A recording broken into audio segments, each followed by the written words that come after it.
Hello everyone, welcome to Sukal Foundation. My name is Dipanjan Dev and I teach Polity and Economics here for APSC and UPSC batches. So as we all know, Indian polity plays a vital role in both UPSC as well as APSC exams for civil services. And Indian Constitution, when it was made, it was a masterpiece on itself. Many provisions in our constitution were taken from many constitutions of the world, and so it became a masterpiece at that time only. Now Indian constitution is the largest written constitution. It is called that. It is not only a constitution, it's a rule book, it's a guidebook to guide each and everything in our society or country. So one of the important provisions is preamble of the Indian Constitution. So let us have a small idea about preamble of the Indian Constitution, what it is, please. Okay, so before going further about the text of the preamble, let us know what basically a preamble is. Preamble is like a preface or synopsis. Before submitting any assignment or project, we submit a synopsis or brief idea. So preamble gives a brief idea about our constitution, how our constitution is, what are its objectives, what is the way of our polity and everything. So this is the preface or introduction or synopsis of the constitution. Second thing is that it was borrowed from the US Constitution. Yeah, like many other provisions, fundamental right was borrowed from the US Constitution, parliamentary system was borrowed from the British Constitution, liberty, equality, fraternity were borrowed from the French Constitution, like that. So US was the first country to introduce preamble in its constitution, and India has borrowed it from the US Constitution. Next thing is that it is based upon the objectives resolution. Now what is objectives resolution? Objectives resolution was a draft. Objectives resolution was a statement, or you can say a summary of the polity, how it should be, okay, which was drafted by Jawaharlal Nehru at the time of framing the constitution. When he was at the Constituent Assembly at that time, objectives resolution was drafted by Jawaharlal Nehru, the first Prime Minister of independent India. How our constitution should be, how our society should be, how our nation or state should be. So everything was mentioned in the objectives resolution, and based upon that only we have formulated the preamble. So as we know that our constitution was adopted on 26 November 1949, along with that the preamble was also adopted. At first the whole constitution was written, after that the preamble was made so that it summarizes the whole constitution. So let us look at the wordings of the preamble. So here is the text of the preamble of Indian Constitution. So it reads, the Constitution of India, preamble. We, the people of India, having solemnly resolved to constitute India into a sovereign, socialist, secular, democratic republic, and to constitute to all its citizens justice, social, economic and political, liberty of thought, expression, belief, faith and worship, equality of status and of opportunity, and to promote among them all fraternity, assuring the dignity of the individual and the unity and integrity of the nation. In our Constituent Assembly, the 26th day of November 1949, do hereby adopt, enact and give to ourselves this constitution. So if we look at the wordings, yes, many historians and political scientists of that time have appreciated this preamble and its wordings, but let us have a brief idea about the wordings and all. Each and every word here means something. So this is the statement of our preamble of our constitution. So each and every word mentioned here is of great importance. All these signify great importance. Yeah, this is a small paint made by a small child in which the preamble and its statement has been written. It's a very beautiful picture. So let us go to the next slide. So, what are the ingredients of the preamble of our constitution?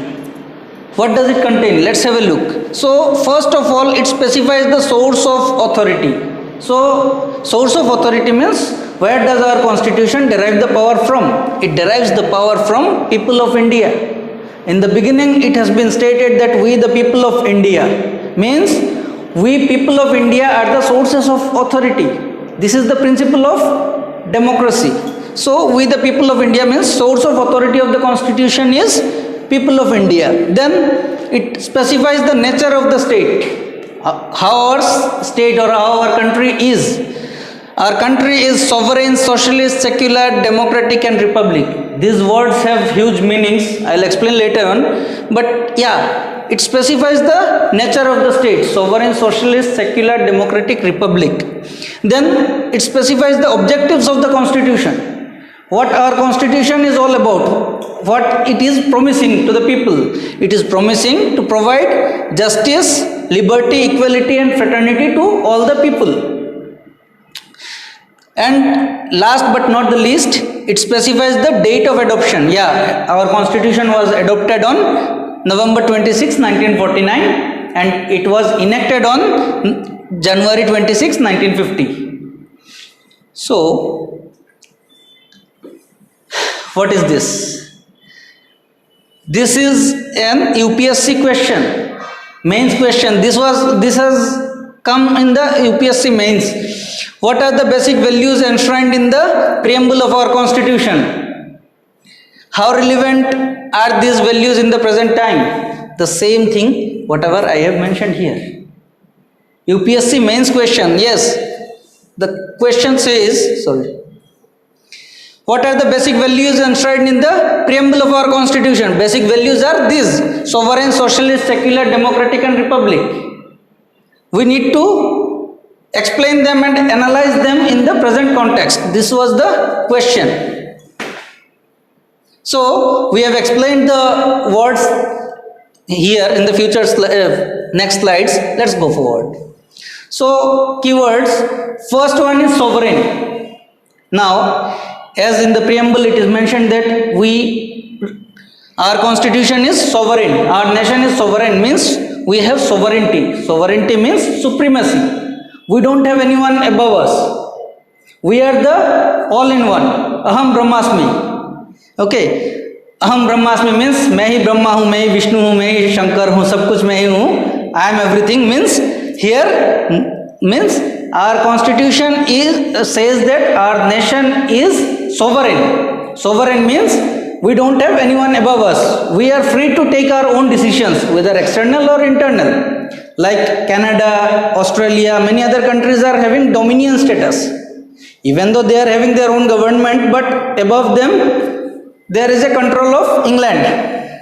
England, someone is sitting at the head of the state. So they are not sovereign. But India is a sovereign. India is having its full power to do anything, whatever it wants. So neither a dependency nor a dominion. As just I have explained, our country is an independent state. Then supreme power to take on decisions. Yes, we don't need to ask anyone, even though we are members of UNO, WHO and many other organizations, but these are voluntary. We don't need to take permissions from UNO every time to process our own works. India is a sovereign country. Okay, clear? Let's go next. Next one is socialist. Now, this word was added by the 42nd Constitutional Amendment Act of 1976 during the era of our ex-Prime Minister Indira Gandhi. Why? This doesn't mean that it was not there earlier. It was there in the Constitution by various means of DPSP, that is Directive Principles of State Policy and Fundamental Rights, and many other places of the Constitution. It was explained, or it was meant that our society will be, our nation will be socialist, but it was not mentioned in the preamble of the Constitution. Dr. B.R. Ambedkar, this doesn't mean that he didn't know how to use this word socialist. He voluntarily, even though he knew, but he left the word from the preamble of the Constitution. The same thing was mentioned inside. Because why? Because this is an economic concept. We are making the constitution which is going to explain our political system, but this is an economic concept. That's why B.R. Ambedkar or the members of our Constituent Assembly left the word socialist, but Indira Gandhi, to her highness, has added this one during the 42nd Constitutional Amendment Act of 1976. Yes, as I have told that India already was a socialist country. How? Through DPSP, Directive Principles of State Policy, and many other provisions, it is clear that India was planning to move towards socialism. You can see Avadi session of 1955. In this session of Congress, the then government took a decision to move towards socialism. So whatever was implicit has been made explicit. Implicit means what was hidden inside. This has been publicized. This has been put forward. Nothing else. Socialist, India was a socialist earlier also, now also. So let's have a look. Yeah, socialism. What does socialism mean? Socialism means all property is owned by the state. That is communist socialism. If you see in China or Russia, there now it is there, but earlier it used to be like all the properties and sources of income, employment, everything were owned by the government only. So India was also planning to move towards that direction. But Indian socialism is little bit different. It's not communist socialism, it's democratic socialism. Democratic socialism means it moves with an idea of mixed economy. On one hand, we will be having the state economy, on one hand, we will be having the capitalistic economy, means private as well as government. As we have private hospitals also, government hospitals also, government airlines, private airlines, government schools, private schools, etc. So this is an example of mixed economy. Our economy is not based on Marxism or anyone else. Our economy is a blend of Marxism and Gandhism, means a mixture of both. Mixture of Marxism, the ideas of Marx, Karl Marx, and ideas of Mahatma Gandhi. Next one is secular. Yeah, we all know nowadays, it's in news also, that secular word. We almost all know that what is the meaning of secular. Secular means a society where there is no bias on the basis of religion or caste or anything, belief. So no bias on religion. It was also added by the 42nd Constitutional Amendment Act of 1976. Again during the time of Indira Gandhi. Why? This was also omitted, this was also skipped by the Constituent Assembly at that time. Why? Now, earlier during the medieval Europe, it was believed that state should not interfere in the workings of religion and religion should not interfere in the workings of state. Both were different entities. During the medieval Europe, it was believed like that state should be independent and religion should be independent. Both should work on their own. No one should interfere on each other. So, it was skipped because constitution they were making for the purpose of running the state or country. That's why they had skipped it. That is called as negative aspect of secularism.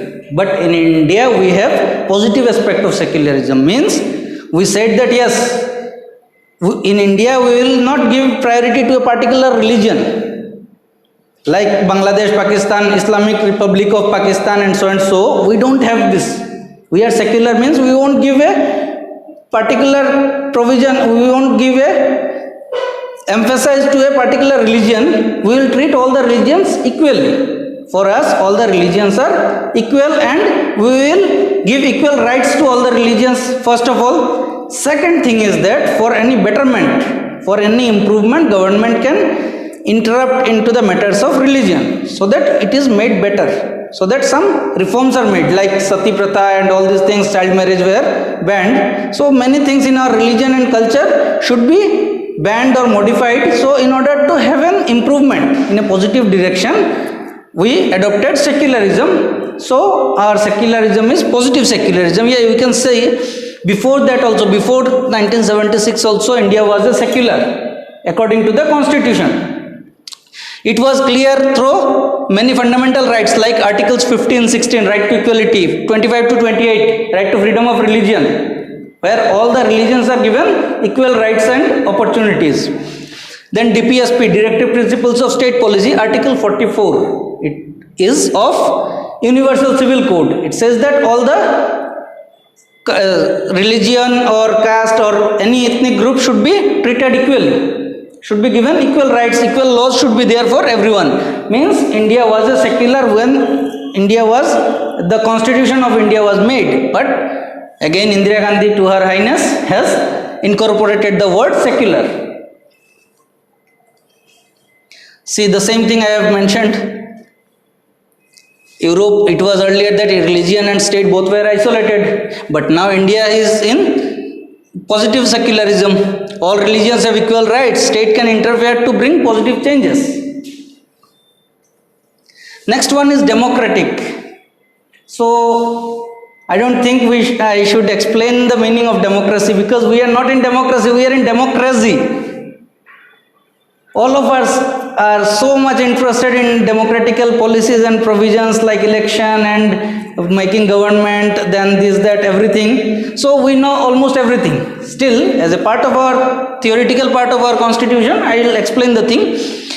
So democracy works on the principle of popular sovereignty, that is, people are the supreme power. Unlike China, in China what is there? Whatever that Communist Party will decide, the country will run according to that. But in India, however, we people decide. How we people decide? We will decide through elections. So this is the meaning of democracy. In democracy means we choose our government, we run our government whether directly or indirectly. As said by the former president of America, Abraham Lincoln, that democracy is a form of government of the people, by the people and for the people. And it is considered as the best form of government till now. So we have seen the meanings of these words. Democracy, as mentioned in the preamble, like sovereign, socialist, secular, democratic. Yeah, we have the meaning of republic also.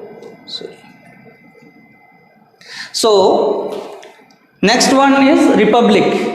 Republic means there can be two types of polity, whether it is a monarchy, whether it is a monarchy or it is a republic. Monarchy means where the head of the state will be a hereditary person, like in Britain. But in republic, what happens? The head of the state is an elected person, like in India.